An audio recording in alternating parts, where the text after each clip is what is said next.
Good evening, everyone. Today we have with us Dr. Alpna Kansal, who is the president of Ghaziabad Obstetric and Gynecological Society. Since it is World Thalassemia Day today, Dr. Kansal will enlighten us about the ways in which thalassemia can be prevented. It would be great if we avoid crosstalks during the presentation. Questions, if any, can be answered after the presentation. Thank you, Agrima. And hello, friends. As you all know, today no one talks anything about anything other than Corona. We had life before Corona as well, and there will be life after Corona as well. So there are not many things to be addressed. There are not many things to be addressed other than Corona. And today, as you know, there is 8th of May is the World Thalassemia Day, and Ghaziabad Obstetric and Gynecological Society has come together with Clinical Research Committee of FOGSI to produce this awareness programs for thalassemia. And this year's theme is Thalassemia Free India. So we walk forward to this thalassemia awareness program to make Thalassemia Free India. World Thalassemia Day is celebrated every year on 8th of May to commemorate thalassemia victims and to encourage those who struggle to live with the disease. What thalassemia is? Thalassemia is derived from the Greek word thalassa, meaning ocean, as the patients were first identified along the coast of Mediterranean Sea by the leading scientists Lee and Cooper in 1925. It is an inherited genetic blood disorder, which means inherited means it comes from your parents, from your ancestry, and blood disorder means it is a disease of the blood, where patients cannot produce adequate healthy hemoglobin, resulting in need for continuous blood transfusion. The blood which saves their lives, it creates an iron overload in the system, and the excess iron must be chelated out of their system, means it should be taken away from their system, and the process is both painful and very costly. Mild thalassemia doesn't need any treatment, and thalassemia carriers are not patients at all. But few minor symptoms in thalassemia minors could be severe, could be fatigue, weakness, pale skin, facial deformities, slow growing children, abdominal swelling, and dark urine. And you can take steps to cope with these minor problems by choosing a healthy diet and exercising regularly. More severe forms may require regular blood transfusion throughout life. To understand thalassemia, as you know, it is a blood disorder and disorder of hemoglobin. So we should know what actually hemoglobin is. Hemoglobin is a highly specialized molecule in red blood cells, and it has two components. Heme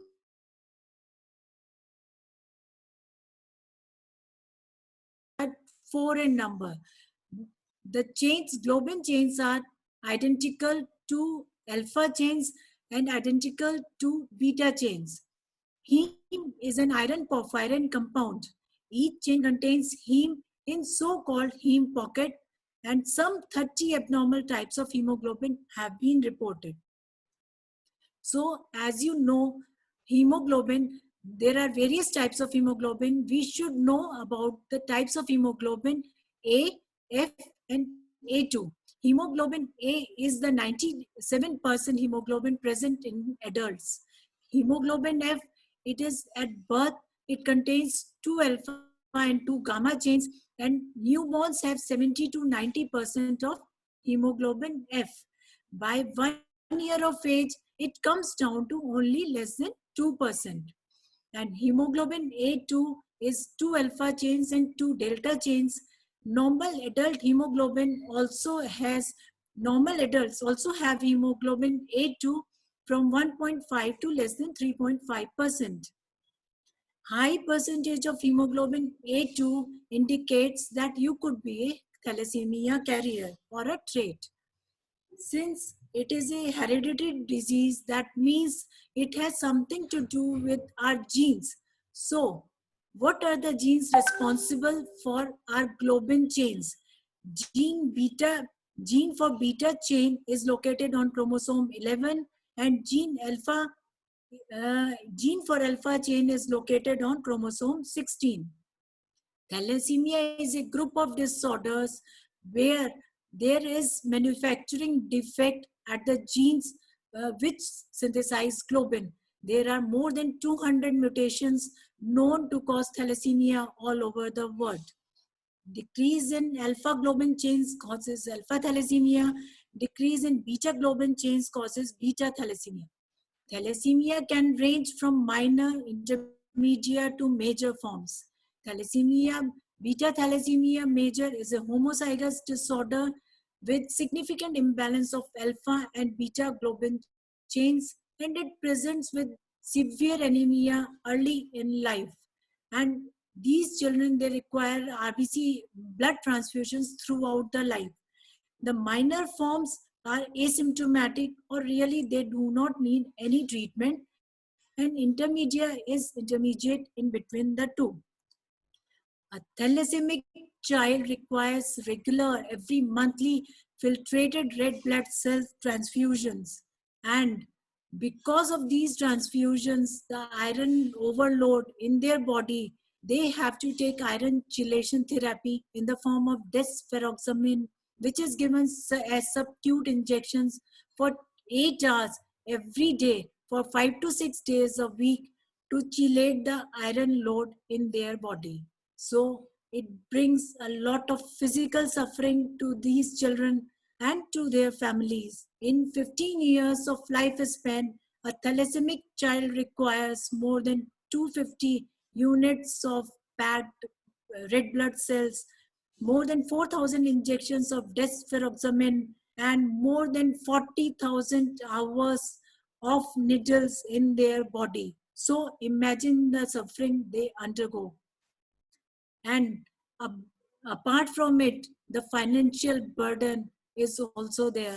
Regular iron chelation therapy, regular blood transfusions, and vaccinations for prevention of infections will cost a family 90,000 to a lakh annually per child. And the only curative treatment is bone marrow or stem cell transplantation, which costs around 10 to 15 lakhs and is not 100% successful. So remember, this child says, horrible, oh, this is so horrible. I would never like to have this future for myself. So now coming on to how a thalassemic child is born. We have known what thalassemia is. Now we want to know how a thalassemic child is born. So you can see these 4 charts. The first chart, in the first chart, you see red is thalassemia and white is normal person.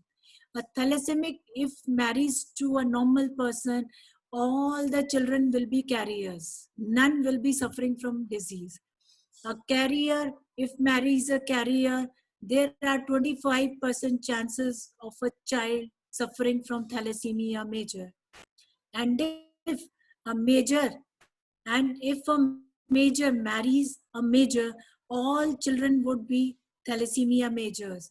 And if a thalassemia major marries a carrier, there are 50% chances that the child will be born as thalassemia major. So, should the traits not marry? No. The traits should marry a normal person or a non-carrier. Traits means thalassemia carriers, trait carriers. And if a trait marries a normal person, all the children will be normal. Means either they will be carriers or they will be non-carriers and normal persons. So what is the magnitude of problem? Worldwide, around 250 million people are carriers of beta thalassemia. That is around 1.5% of the total world population. This is a big number. Approximately 15 million people are expected to suffer from thalassemia major 1 year every year 1 lakh children are born with thalassemia major. And if you consider our country in India, and every hour one thalassemia major child is born, and approximately 10,000 of new thalassemic patients are born in India every year. In India, thalassemia trait accounts for 4%, and soon it can go up to 17%. Means 1 out of every 8 to 10% in India is a victim of thalassemia. And if ignorance about thalassemia is not eradicated fast, sure, there will be an epidemic to come.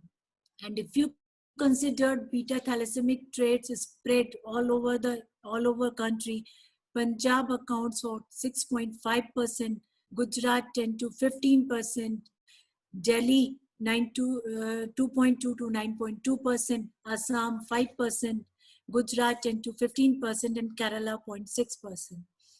The traits are very common in Sindhis and Bensalis. So, what are the aims and objectives of our awareness, or how do we go about it?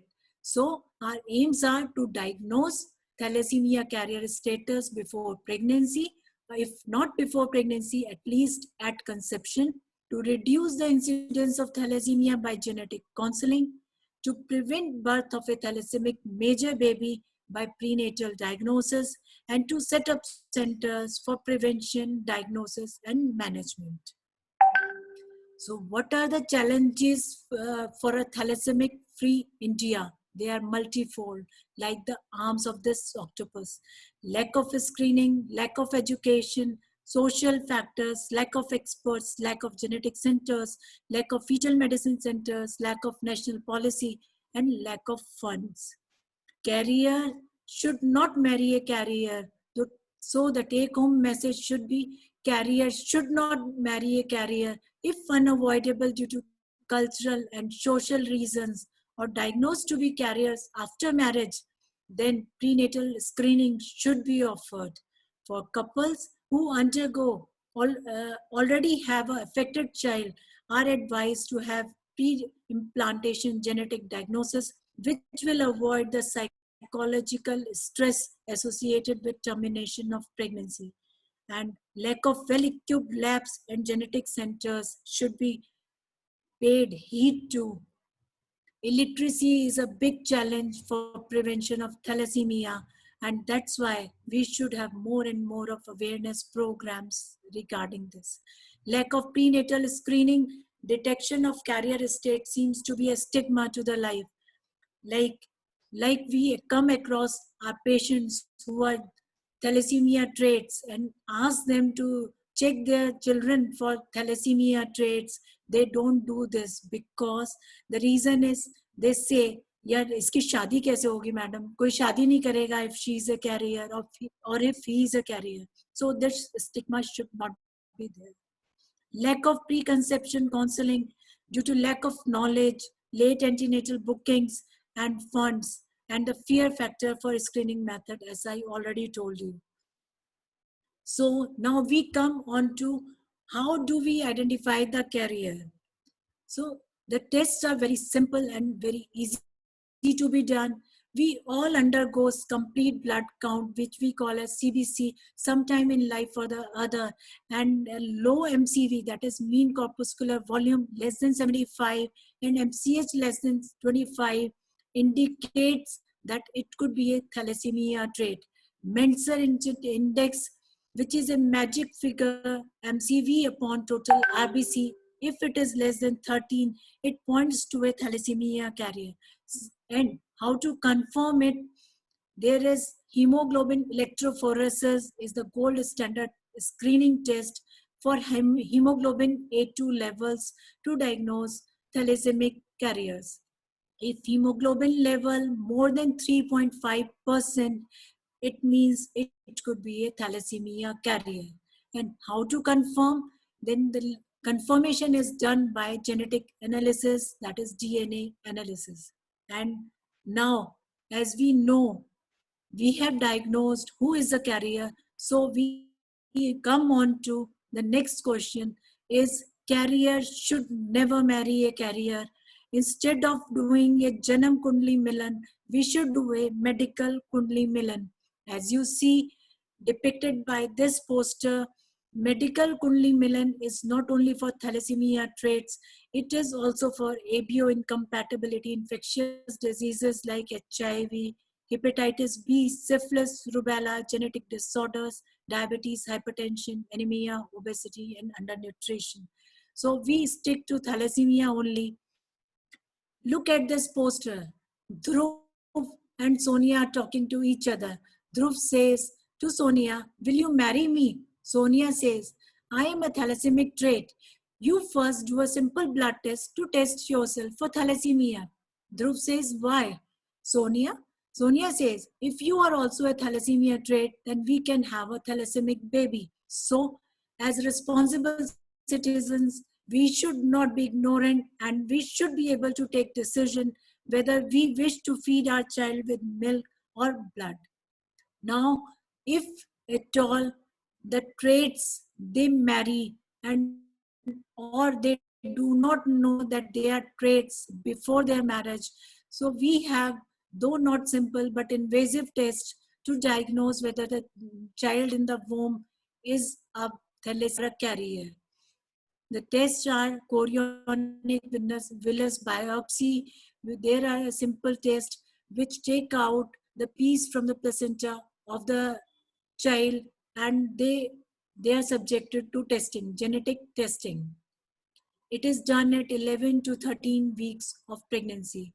Now the research is going on non-invasive test, NIPT, non-invasive prenatal testing to diagnose these children from mother's blood test. But these are still under research. And those um, couples who have had a previous thalassemic child, they don't want to go undergo abortion time and again. They can be subjected to pre-implantation genetic diagnosis. It is a process done by IVF. Like they undergo IVF, and during that we check the embryo whether the embryo which is produced is a thalassemia major carrying genes. If it is, we don't implant it, and if it is a normal embryo, then we implant it. That is a test tube baby, by a test tube baby. So we have discussed so many things till now. So what is the solution of this major problem? The solution is preventing the birth of a thalassemia child, and prevention is the only answer.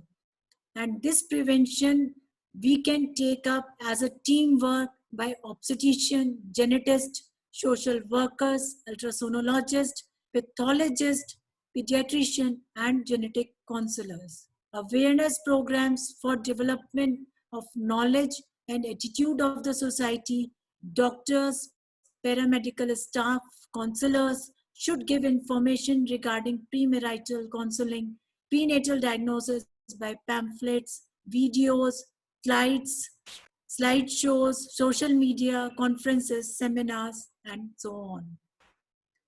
And what is the role of us obstetricians in this whole process? Our role is to educate families to test their kids for the carrier status, and if we find the women to be carriers when they come for delivery, premarital counseling to the couples, preconception counseling, prenatal testing, and pre-implantation genetic diagnosis, and social awareness programs. You all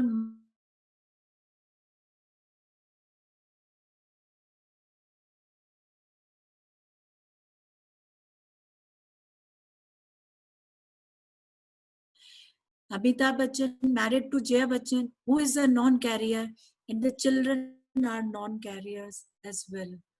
So our motto is stop thalassemia. We should all take pledge to stop thalassemia. We should take pledge to screen ourselves for thalassemia. Let us take pledge to donate blood for thalassaemic children who need our help. Thank you. Thank you so much, everyone, for your patient hearing.